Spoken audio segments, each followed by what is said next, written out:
Well, it's 5 o'clock, 4:51. Pretty down here as far as the clouds and everything goes. Some storms are rolling off from the hurricane.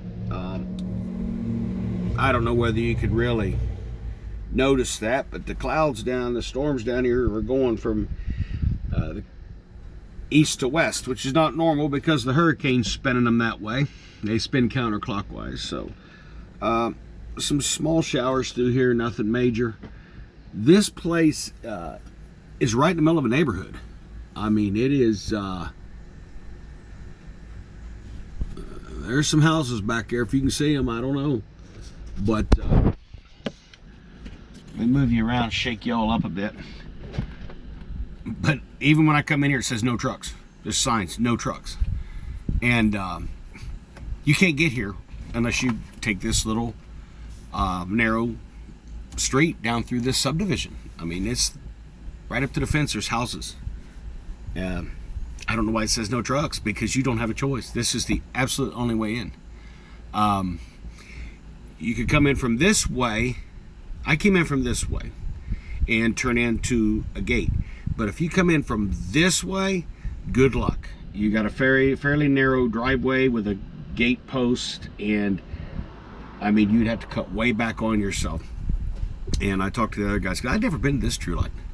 And they're like, yeah, don't go up here, make a left and go in there. And I did.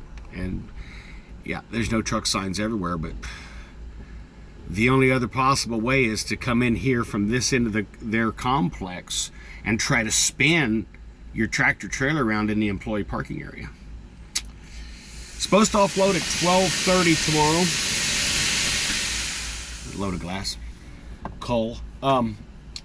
Supposed to offload at 12:30 tomorrow, and I went into shipping receiving, which is down that end of the building.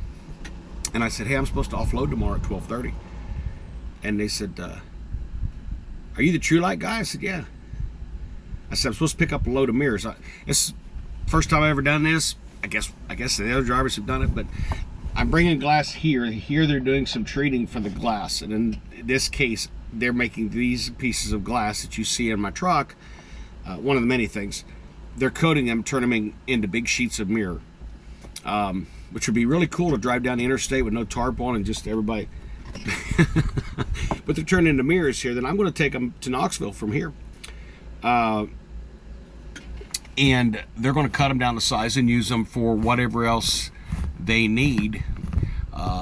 Let me look on here real quick, because I haven't even looked to see how far. You tell me I don't have. There it is, True Light Knoxville. I haven't even looked to see how far it is from here, but I don't think it's too far. Oh wow, it is. I guess it is the other side of the state, because I'm south of Memphis, so I've got to go back up to Memphis and then over and across through Crashville, through Nashville. There is an option I can take going south and miss Nashville and miss Memphis. I'm going to look at the clock. We'll see what time I hit Memphis and what time I hit Nashville. If I'm going to hit Nashville at rush hour, I am definitely going to go probably south. It's another 23 minutes, you know. That'd be over and across through Huntsville. Yeah, up to Chattanooga. So 72. Never taken that route. I'm sure I have. But anyhow, that's where we're at. I'm going to get offloaded here in the morning. There was 2 trucks scheduled ahead of me, Wiley trucks, I do believe. And they're trying to work this so the company trucks get unloaded first. No matter what. No matter when the other trucks are scheduled, the company truck comes in, get it first. And it only makes sense, because just about everywhere I delivered with Maverick, if I pulled in and they had a company truck, the smaller trucks, the straight trucks with the racks on them, and they were delivering glass to vendors, whoever, they got all them loaded first, no matter when I got there. And then they would have us back in. So, yeah, we'll get her unloaded tomorrow. And we'll rock over to Knoxville. We'll overnight at Knoxville, because that's going to be pretty much all I've got. Yeah, 8 hours. It all depends. I would say I won't get out of Knoxville just due to the fact I got to get in there and get unloaded. So I'll probably overnight at Knoxville, and then probably from there back up to Fuyu. I would have to imagine. What are we looking at here? Thursday? I don't know. Because I'm normally home on weekends, so Thursday,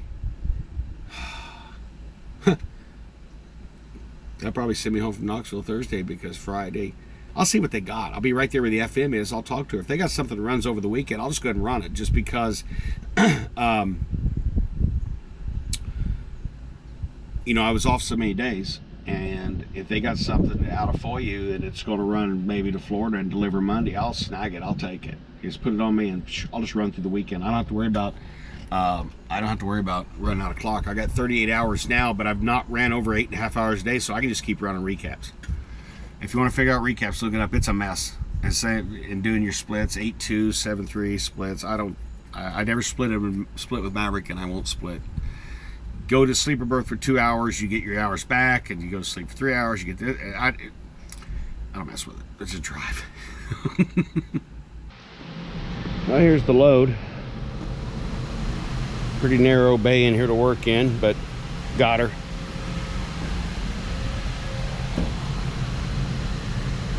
That tells you what side the glass was when it was poured on a molting liquid bed of tin. The way I understand it, could be wrong.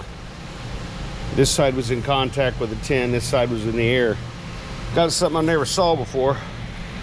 Look how far this lighted glass has walked back.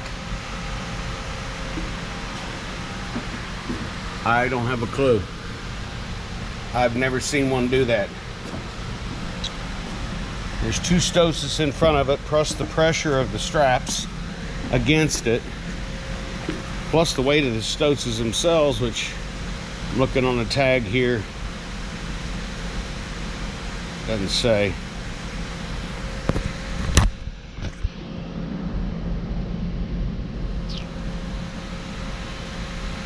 It's probably about 4,700 pounds, probably somewhere in that area, 3,900 pounds. And that one walked back too. And this one walked back a little bit. Not nearly as far as the back one. That back one's probably gonna have to be broke off, because the straps probably will not reach past that to grab the rest of the lights, rest of the stoats. So that was probably gonna have to be just snapped off. But all the inside ones walk back, and I really don't know why.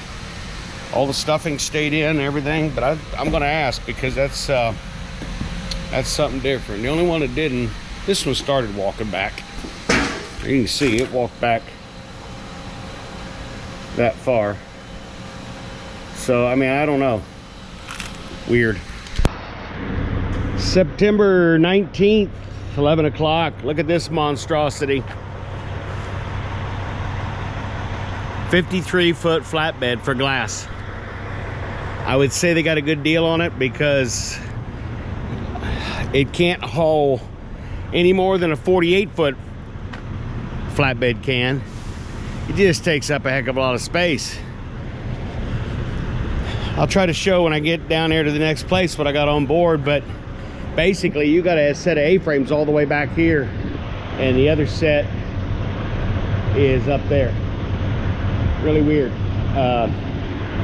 Yeah, one set of A-frames, the front of them is right here, and the other set of A-frames, the front of them is right in here somewhere. I believe it's on this spool here is the front.